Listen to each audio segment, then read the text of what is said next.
Gloire à Dieu, je dis bonjour à tous, Jules Mika, serviteur de l'Éternel. Je voudrais que nous nous entretenions toujours dans la parole de Dieu, là où on trouve des éléments, là où on trouve des ingrédients, là où on trouve de la nourriture pour notre fortification et notre croissance. C'est très important. Et la réflexion qu'on va mener, partager, c'est dans Marc, le chapitre 3e, les versets 1 à 6. Et là, j'ai intitulé cette réflexion « Jésus est tout puissant pour guérir ton handicap ». Ça veut dire quel que soit l'handicap que tu as, Jésus est puissant pour te guérir, pour te délivrer. Alléluia. Merci Seigneur pour cette parole. Il est dit, Jésus entra de nouveau dans la synagogue. Il s'y trouvait un homme qui avait la main sèche. Ils observaient Jésus pour voir s'il le guérirait le jour du sabbat.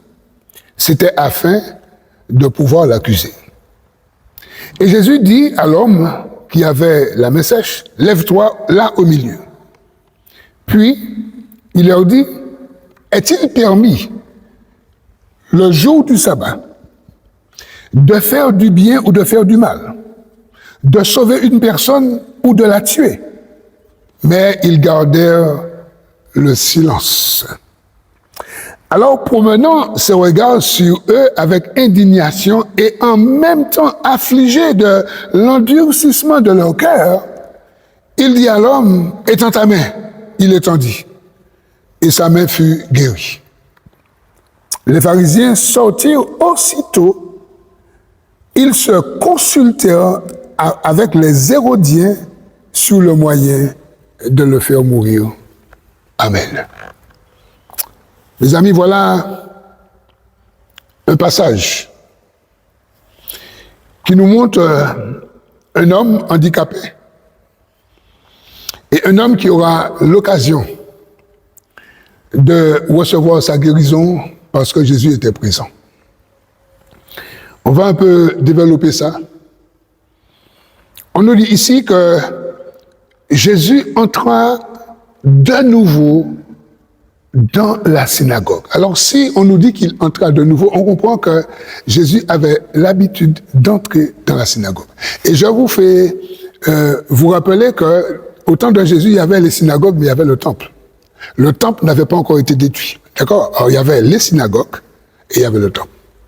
Les synagogues, c'était des espaces ou un espace de rencontre où il y avait des écoles, des écoles où Jésus ou les rabbins enseignaient. Et c'est dans cet espace, on lisait le rouleau, on lisait la Torah, on lisait l'Ancien Testament. Alors ça veut dire que les gens venaient, les gens étaient là, les gens écoutaient la parole. Et puis, par contre, le temple, c'était le lieu du culte, là où il y avait la présence de la divinité de Dieu. Et c'est dans le temple où on faisait les sacrifices d'adoration, etc., etc. On comprend qu'il y avait les synagogues, mais il y avait le temple. Mais là, on nous dit que Jésus entra de nouveau dans la synagogue. Vous voyez, c'est un lieu où Jésus avait l'habitude d'entrer et c'est un lieu où les pharisiens, les scribes, les rabbins, les maîtres à la loi savaient que Jésus entrait et il était qu'un chien et puis chat. Je n'ai pas dit que Jésus était un chien, chat, d'accord? C'est une expression qu'on emploie pour montrer que les gens sont toujours en guerre.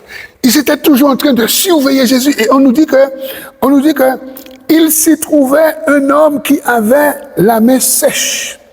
Ça veut dire que dans la synagogue, là où on lisait le rouleau, là où on enseignait les disciples, là où on lisait la loi, là où c'était un point de rencontre, où les gens discutaient, les gens parlaient de tout et de rien en même temps, il y avait là un homme qui était malade, qui avait la main sèche, un homme qui était infirme dans la main, un homme qui avait des gonflements au niveau de sa main, un homme qui était incapable d'utiliser sa main. Ouais, alors c'est un homme qui avait des problèmes pour travailler, etc., etc. Et si on nous dit que il s'y trouvait un homme qui avait la main sèche, ça veut dire que toutes les personnes qui avaient l'habitude de venir dans la synagogue savaient que cet homme était handicapé. Je ne sais pas, la Bible ne nous dit pas, est-ce qu'ils ont essayé de l'aider ou non, on ne sait pas. On se contente de ce que la Bible nous dit, et c'est très important, mes amis. Ici, on nous dit ensuite, qu'est-ce qui va se passer? On nous dit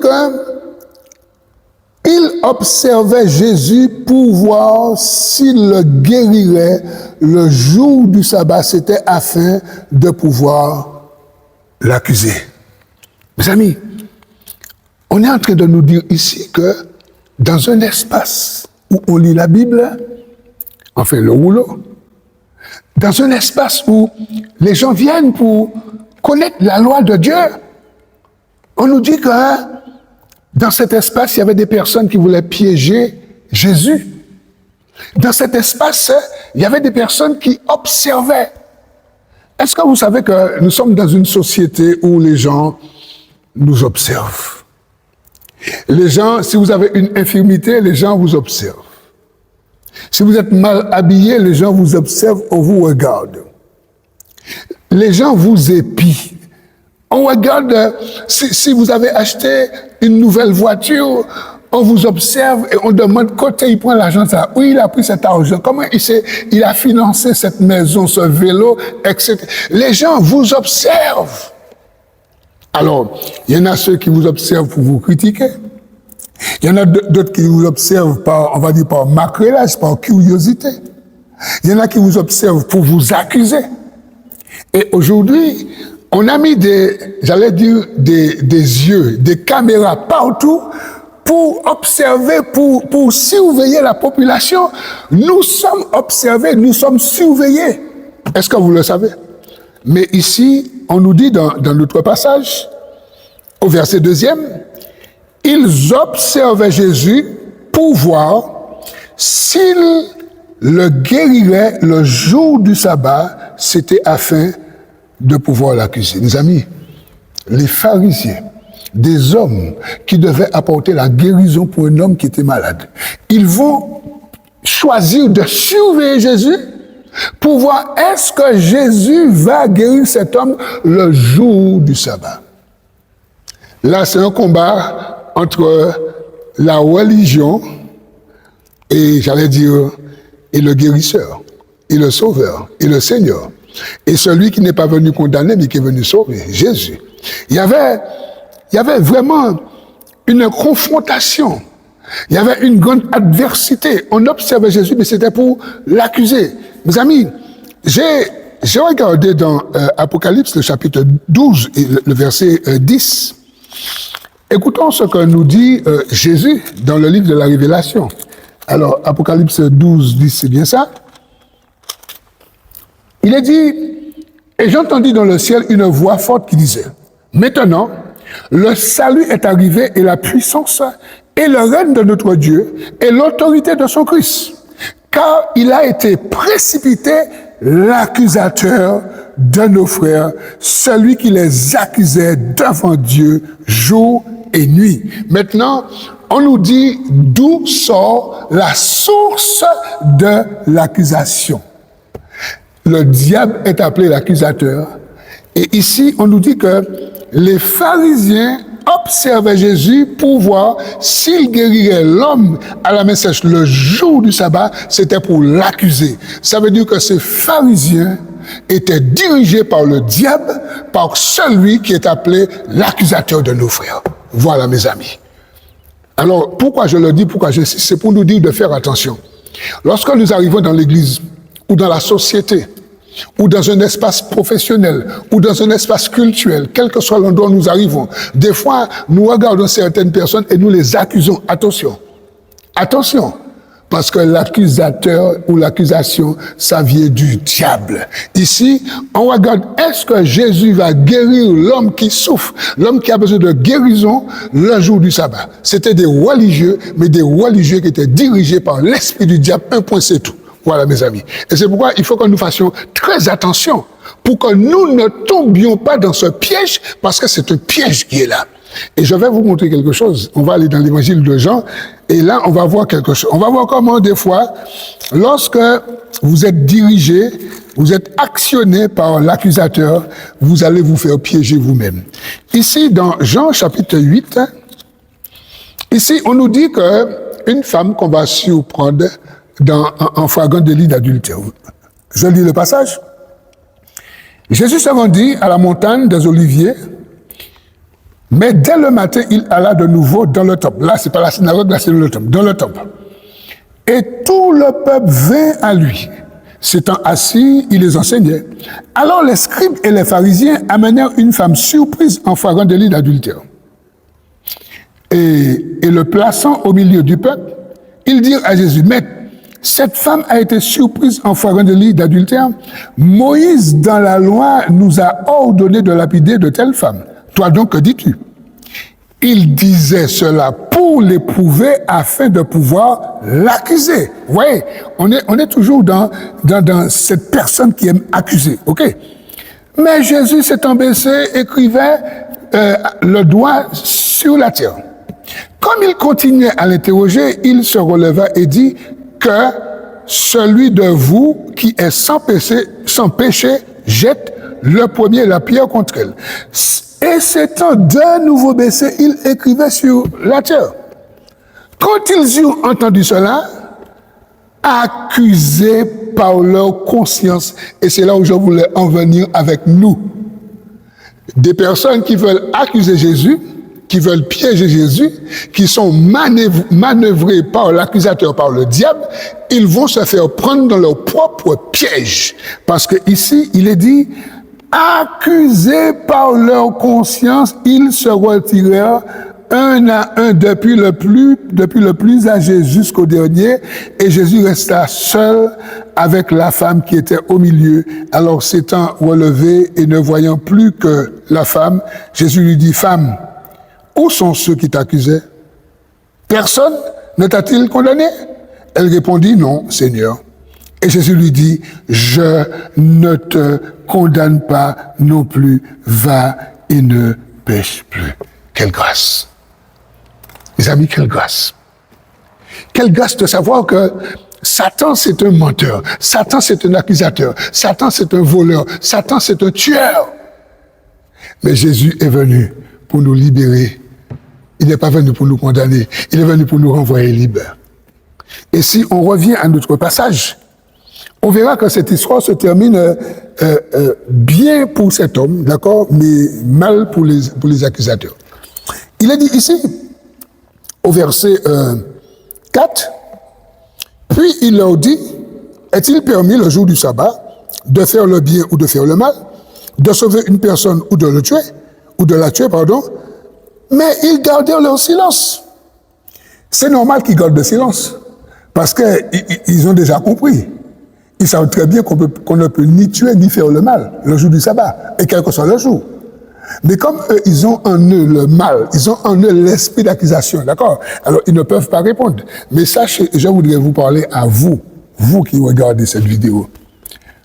Tout le bien que vous pouvez faire et que vous ne faites pas, c'est un péché par omission, et la Bible le dit dans Jacques.